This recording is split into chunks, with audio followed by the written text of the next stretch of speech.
As you can see, today we have some different content than I usually deliver here, right? Number one, we're talking about a controller, the new Pro controller from Sony being the DualSense Edge. And I'm going to be presenting this video as an unboxing, which I very rarely do, but we're going to take a deep look at it, pick it apart, and kind of compare it to the stock PlayStation controller. Is it worth that upgrade? And then we're also going to compare it to the Xbox Pro controller. This is the Series 2 one as well, so look to see what is Sony coming out with, and is it worth your $200? All right, so looking at the box right here, really nothing fancy whatsoever. It just pretty much tells you, what you're getting inside it, what it's working on, and then again, your accessories there. So let's go on and pop it open. And again, it's a box within a box. This outer box is just really just a flimsy, chintzy deal. Now this box right here, again, it's gonna be a little firmer.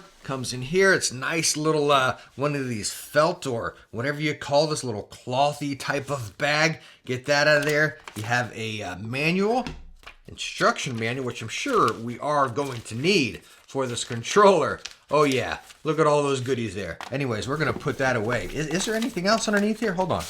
Nope, nothing else. Okay, so let's scooch that aside. Let's get to the controller. Let me get some zoom on this camera, actually. There we go. Yes, some zoom. Now this case, camera, stop shaking. All right, so now that I got my camera to stop shaking, back to the controller here. In this case that it comes in, it is hard plastic. So if you drop this or you take this on the go, you're not gonna have any worries with it right there. Now you got the PlayStation logo right there coming on the back. You got the triangle, circle, X, and square, couple dimples. Right back here, we have our charge door. Am I pulling this the right way? Yeah. So here we go. Oh, Jiminy, that sticks tight. As you can see, you can charge it while it's in the case, and you got two Velcro bits right there.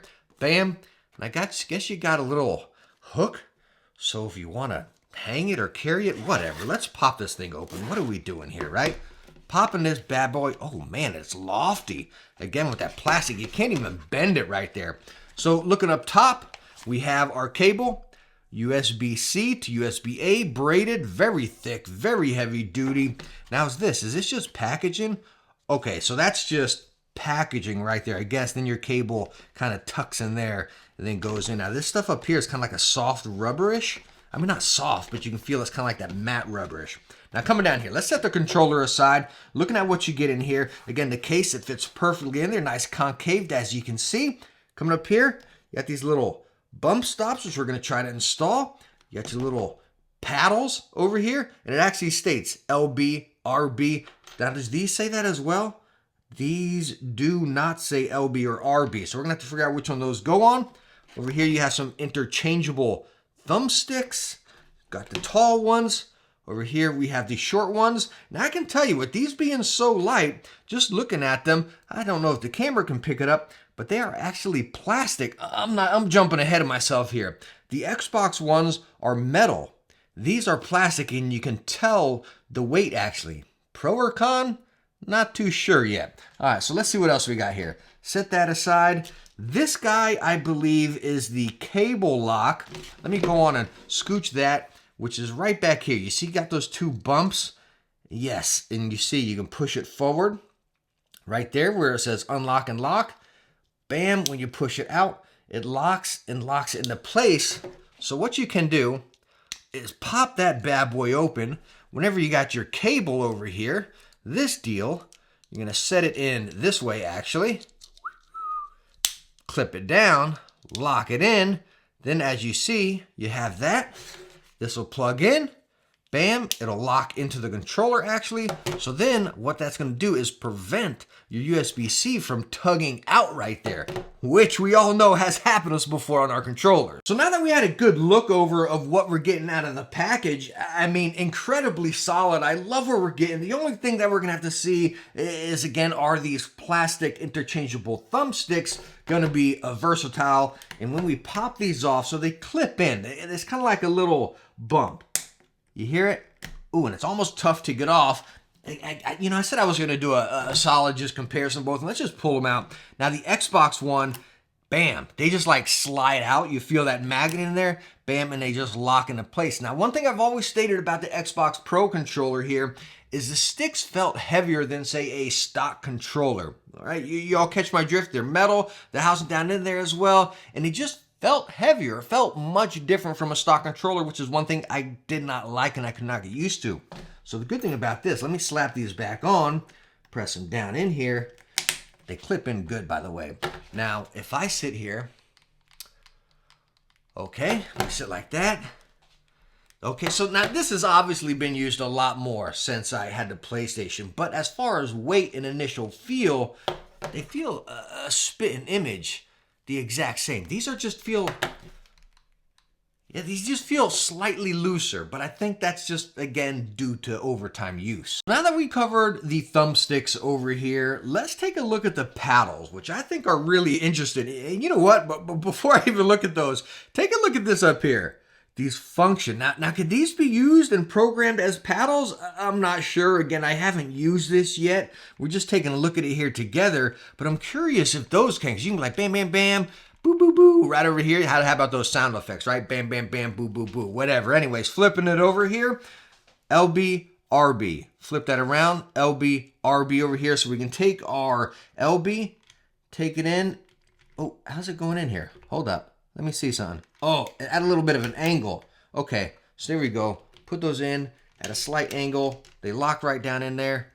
When we flip it around, oh, it's nice. It feels really good, actually. I don't know if you can see underneath like this, but the buttons, the paddles are really close to the side, so your hands aren't necessarily like sticking out or anything. It feels very ergonomic, like your fingers are pretty much, if I can twist this around, pretty much resting right in there. It feels very, very natural. Let's go and pop these guys out, okay? So now there's one difference. Oh, wow, they're kind of tough to get out. You got to like lift them up and then pull it out. So this is one difference. Again, as we're looking at the Xbox One, you got the 2 on the back of the Xbox. Over here, you have the 1, and then, of course, we had those function buttons up there. So I guess that's what Sony's doing a little bit different. Anyways, let's get to these. And again, I don't know which one goes here. It must be like that, all right? Because that's the way the notch is going, which those don't say LB. So, all right, so that's pretty cool. If you sit like this, as you can see, the controller, so your hand's sitting here, and those buttons really aren't in your way. Now, you can't push them forward, or that's just going to undo them. You actually put your fingers up and press them down. So let's take a look at that, right? So again, you don't push them up. That's how you release them. You actually push it down. So you can hold your controller all natural like this, and then if you want to use them, bam, just flick right up there. So that's pretty cool. I kind of like that. It's an instant click. There's no give in it by any means. I think I might like these a lot because, again, they're not in your way at all. It's just when you want them, bam, it's there. Now, as you also saw, you do have those trigger stops. So you got 3 levels of it. And when you pop it all the way down, bam, they stop right there. Let's fling it all the way up and see what it feels like. Again, then you have that give. So 1, all right, 2.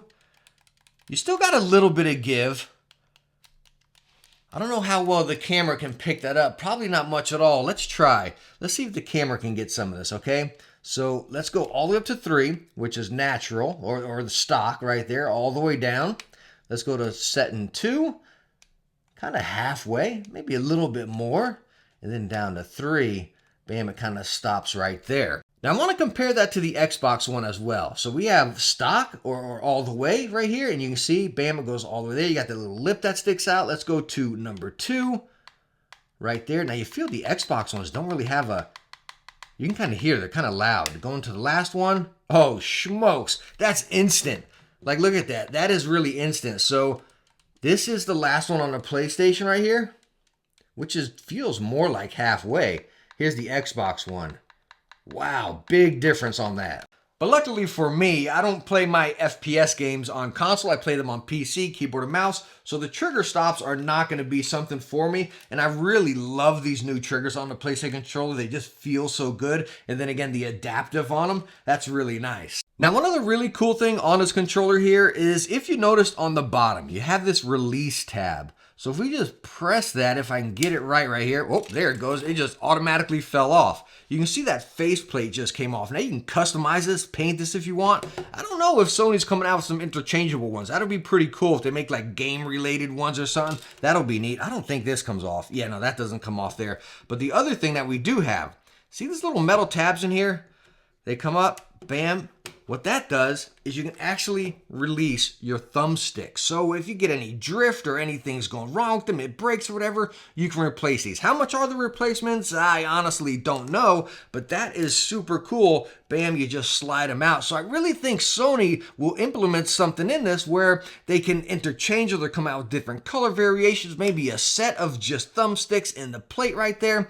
And as you can see, this is it with all them out. I personally think Sony's gonna really build on this right here because you got the adapters. They're gonna create some other sort of gizmo, maybe like, I don't know, I'm just talking out loud, like a flight stick type thing or some other type of touch controller, something to implement with VR or something. I think the options are limitless, what they can really do with this here and program them in. And that, I am incredibly excited to see the future of this. Now, one thing I actually just noticed as we were taking those thumbsticks out, is there a dark navy blue, even the buttons and then the details all the way around it, which you can probably catch right there. And maybe I'm just going colorblind, but looking at the old controller or the stock controller, it looks like a dark navy blue as well. I always thought it was black. I mean, do I need to go get a fresh eye exam here? This thing looks navy blue. So taking a look at the Sony DualSense Edge controller or the Sony Pro controller, which I think a lot of us are going to refer to as,